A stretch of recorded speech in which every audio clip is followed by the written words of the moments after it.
I think it has a lot to do with why these documents have not seen the light of day until now, because either they knew about it and ignored it, or they were complicit.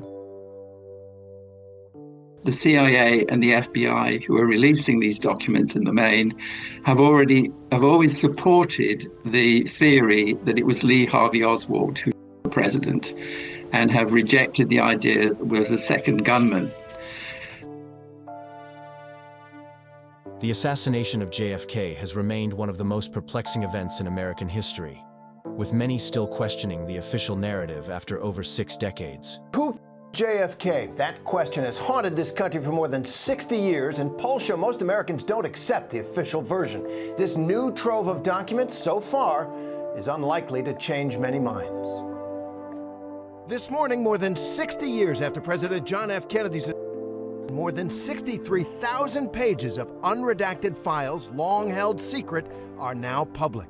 The highly anticipated document drop did not reveal any bombshells, but there are some new details about the CIA and how it operated around the time of Kennedy's.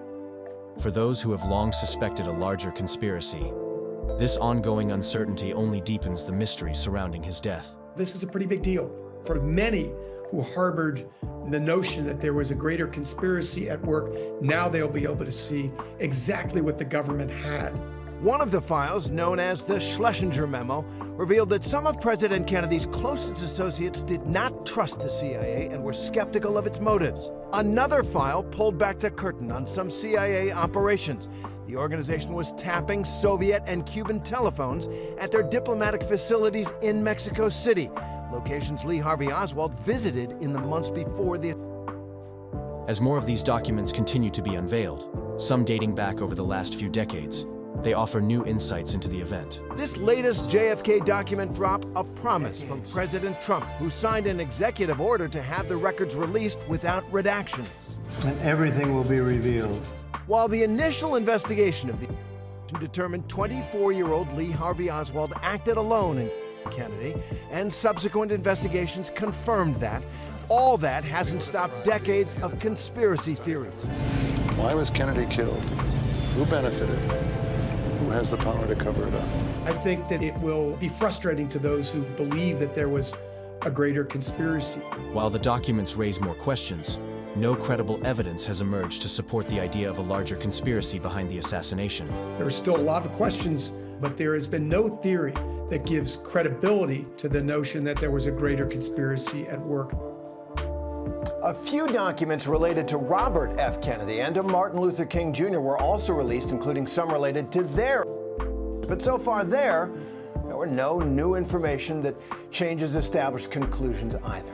It's now been 24 hours since the release of thousands of pages of previously unseen files related to the JFK. The files are available on the National Archives website. Press Secretary Caroline Leavitt being asked about it earlier today at the White House. President Trump also promised maximum transparency and a commitment to rebuild the trust of the American people and our intelligence community. Part of that promise was to fully release previously classified records related to the assassination of former President John F. Kennedy, and he made that happen yesterday. This historic release consisted of approximately 80,000 pages of previously classified records that are now published. The records are available to access either online at archives.gov/JFK or in person, accessible to the American people at the National Archives in College Park, Maryland. Records that are currently only available for in-person viewing are being digitized and will be uploaded in the coming days. So, Caroline Leavitt speaking earlier about the release of the files. We've, of course, been checking in with our friend, presidential historian and author, James Robinault, about all this. James joining us for the second time in 2 nights. As always, James, it's good to see you. We asked the viewers to send in their questions about the JFK files. Mark sent us this question. He asks, who is ultimately responsible for JFK's death? Who gave the order? Of course, the official narrative is that Lee Harvey Oswald was the lone person responsible, James, but from what we've learned from these documents so far, is there any possibility that the answer to this question could change? The answer is yes. As more of these documents continue to be unveiled, some dating back over the last few decades, they offer new insights into the event. I think what we're seeing more and more from these documents as they're coming out, and some of these came out over the last decade too, so we're adding to incrementally the information that we know. But what we're seeing is that the CIA knew that Oswald was involved in pro-Castro stuff in New Orleans, and they knew that he also went to Mexico City to try to get to Cuba. And on top of that, they knew that a group of exiles from Cuba who were in Miami who wanted to overthrow Castro were using Oswald, setting him up. They wanted to use him and manipulate him for their own PR purposes to show a guy who they could say was a Russian defector, a former Marine, and somebody who supported Castro. And they wanted to set him up for those purposes.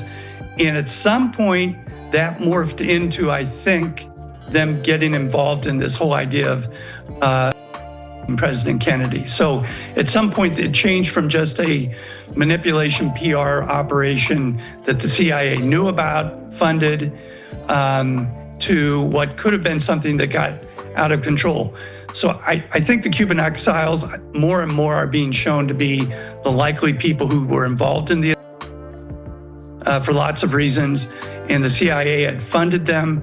I think it has a lot to do with why these documents have not seen the light of day until now, because either they knew about it and ignored it, or they were complicit. Well, tens of thousands of records relating to the of President John F. Kennedy have been made public for the first time. The release of 80,000 pages of documents came after an executive order by President Donald Trump honoring a campaign promise to give more transparency about the...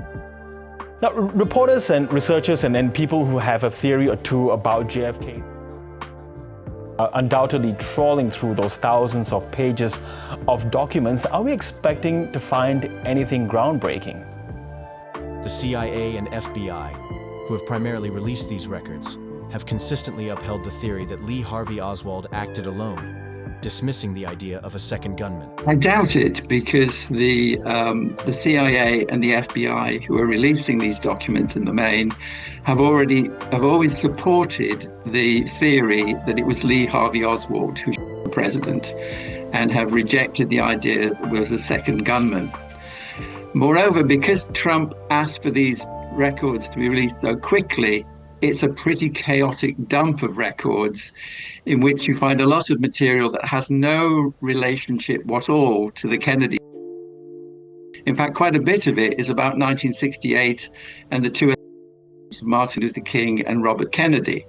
There are some Australian references along the way, which is always intriguing, including one about an anonymous phone call received, or rather tracked, by Australian intelligence agencies before and after the Kennedy, that needs to be looked into further. So that's the kind of thing where the conspiracy theorists will really kind of think, aha, now we have a new clue. Yes, and of course, at the moment, everything points to Lee Harvey Oswald acting alone, but why does that continue, why do people continue to believe otherwise? Well, as early as the 1970s, when there was a House committee on looking into the two major of Martin Luther King and John F. Kennedy, they concluded that there was a high likelihood of a second gunman, partly to do with the wounds suffered by President Kennedy. And they also believed that the evidence pointed to many groups who were interested in eliminating JFK. Notoriously, the organized in America had very deep misgivings about Kennedy. And also there was international interest in that there were Cubans who had been Fidel Castro, first of all, had said that if Kennedy was trying to kill him, he had to be careful. Anti-Castro Cubans felt deeply betrayed by Kennedy's failure to follow through on his promises after the Cuban Missile Crisis, fueling resentment. Equally, anti-Castro Cubans felt that Kennedy had betrayed them because he hadn't followed through on the October Missile Crisis by invading Cuba and restoring democracy. So both of these groups have been identified as potentially interested in eliminating the president. And of course, Oliver Stone felt it was all to do with the military-industrial complex and getting America heavily involved in Vietnam. Yes. So there's lots of grist to the mill. Yes, of course. And do you think, perhaps, as you mentioned, nothing groundbreaking would be found out of these, last trove of documents on JFK? But do you think that would finally put to bed the conspiracy theories that are out there, but also equally those that are being pushed also by the current health secretary, Robert F. Kennedy Jr., JFK's nephew? Yes, I mean, the interesting thing is that Trump releases these things precisely because so many of his followers are ardent fans of conspiracy theories. And the reality is that even when nothing is revealed that helps their theory, they just regard this as further proof that the deep state is more sinister than they imagined and that they will hide things even deeper. And the reality, of course, is that any decent conspirator doesn't carefully document his misdeeds. You don't keep the records if you're going to do something that's illegal. Yes, and moving forward from this, though, the president does want to, as you mentioned earlier, declassify documents relating to the of Martin Luther King and Robert Kennedy. Is that expected to be more revealing? Well, insofar as there hasn't been as extensive an investigation into Robert Kennedy's, that could produce evidence of a second gunman instead of the man who's currently in prison, Sirhan Sirhan. And equally, the Martin Luther King, given that James Earl Ray was able to escape the country and travel internationally under assumed names, it seems very likely that he was given assistance, so there was a conspiracy to assist him in the of Martin Luther King. Yes, of course, there's so much talk of the CIA's involvement in this. Given it's such a secretive organization, will this continue to then fuel, conspiracy theories about these, three historic...